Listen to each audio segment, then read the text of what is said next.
Hello my friends, now I'm working on my car exhaust. I have already installed MKB heaters on my V8, but the job is in progress now. And now let's talk about the sway bars. I had the chance to remove the stock one and replace it with the newly painted, refreshed AMG one. And here you can see the top is the stock from E430. Here is my guy, and the bottom is from E55 AMG. Here you can see the main differences, but at first let's talk about the hardware. I will reuse this bolt. If you will gentle guys, you will be able to reuse these four Torx bolts, which are E11, and these two also Torx bolts, which are T50. T50 is for the sway bar to attach on the wishbone or control arm, and E11 is for to secure the sway bar on the chassis itself. Here you can see how the thick is AMG sway bar compared to the stock one. Then also the AMG sway bar has a little different style, and AMG sway bar is also a little bit shorter versus original one. Links are the same, right, left, does not matter. I mean the same with the stock one, but they are different for right and left. They have different part numbers.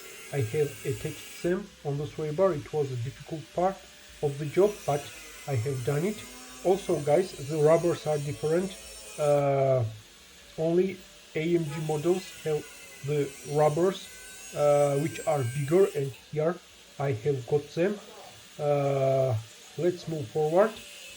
Also I will use new brackets and new plastic inserts. I mean the items which came with this sway bar AMG one.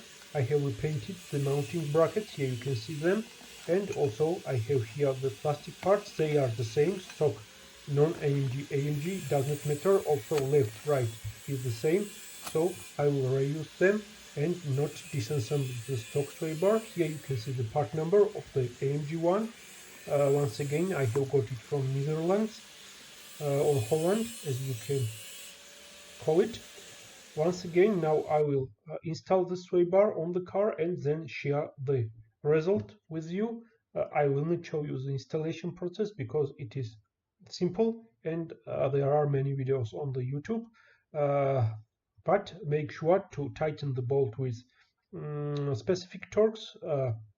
You must tighten the bolts with 20 Newton meters on the chassis, I mean E11 torques, and then you must tighten the T50 torques bolt, which secures the sway bar to the wishbone or control arm with 80 Newton meters, and that's all. Now guys, let me install it on the car, and then I will catch you in the next videos.